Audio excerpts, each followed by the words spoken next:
தற்பொழுது நாம் பாடலுக்குரிய விளக்கத்தை சிந்திப்போமாக. யாவர்க்கும் காணுதற்கு அரிதான இறைவன் அடியேனை ஆட்கொண்ட விதம் அன்பு கொண்டது. யாவர்க்கும் காணுதற்கு அரிதான இறைவன், அரிதான இறைவன், எல்லோருக்கெல்லாம் இறைவன் டக்குன்னு காட்சி கொடுத்துட மாட்டார். அடியேனை ஆட்கொண்ட விதம் அன்பு கொண்டது. என் பூவுலக அஞ்ஞானம் அகலுவதற்கான உமது அருள் என்பதை நான் உணர்ந்துள்ளேன். இப்பூவுலக அஞ்ஞானம் அகலுவதற்கான உமது அருள் என்பதை நான் உணர்ந்துள்ளேன். நாம் ஏற்கனவே நேற்றைய தினம் சிந்தித்தோம் அல்லவா? வினையிலிருந்து விடுவித்து மலர்பாதம் அருகில் என்னை அனுமதித்து விடுவாய் என்ற நம்பிக்கை உறுதியாக கொண்டதாக ஆசிரியர் கூறுகிறார்.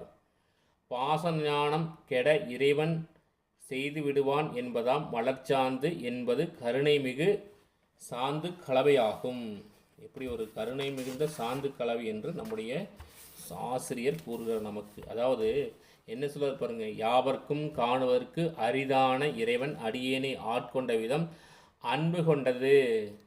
என் இப்பூவுலக அஞ்ஞானம் அகலுவதற்கான உமது அருள் அது என்பதையே நான் உணர்ந்துள்ளேன்.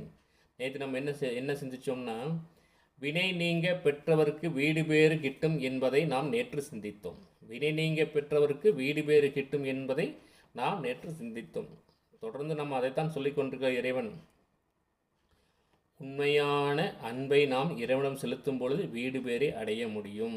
ஆனால் நாம் என்ன செய்கின்றோம்? இந்த உடம்பின் மீதும் நான் என்ற அகந்தையோடு இந்த பூவுலகிலே வாழ்ந்து கொண்டிருக்கோம். நான் நல்லா இருக்கணும், என் குடும்பம் நல்லா இருக்கணும், என்னை சார்ந்தவன் நல்லா இருக்கும், நான் நான் நான் நான் என்று நம்மை பற்றியும் நம்முடைய இந்த உடலை பற்றியும் இந்த உலகிலே கிடைக்கக்கூடிய சிற்றுண்மைகளை பற்றியும் சிந்தித்தலும் பேசலும் செய்களையுமே நம்முடைய காலங்களை கழித்து கொண்டிருக்கிறோமே தவிர, நாம் தினந்தோறும் இறைவனை தூய்மையான அன்போடு சிந்திப்பது என்பது சிறிதளவேனும் கூட கிடையாது.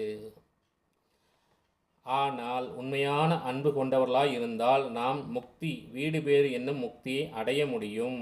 அதைத்தான் இங்கே நமக்கு சுவாமிகள் கூறுகிறார். என்ன சொல்றார் பாருங்க, நான் என்ன செய்தாலும் அதை உனக்கு ஆராதனை செய்வதாக கொண்டு என்னை திருத்தி உன் திருவடிக்கு அன்பனாக மாற்றி இனியும் என்னை மீட்கவல்லாய். யாவர்க்கும் காணுதற்கு அரிதான இறைவன் அடியேனை ஆட்கொண்ட விதம் அன்பு கொண்டது. இறைவன் அன்பு கொண்டபடிதான் அவரை ஆட்கொண்டு விட்டார். அதாவது நாம் இறைவன் மீது உண்மையான அன்பு கொண்டு இருக்க வேண்டும் என்பதைத்தான் நம்முடைய ஆசிரியர் அடிக்கடி நமக்கு உணர்த்தி கொண்டே இருக்கிறார். என்னை வினைவிலிருந்து விடுவித்து மலர்பாதம் அருகில் என்னை அமர்வித்தாய் என்று சுவாமிகள் கூறுகிறார்.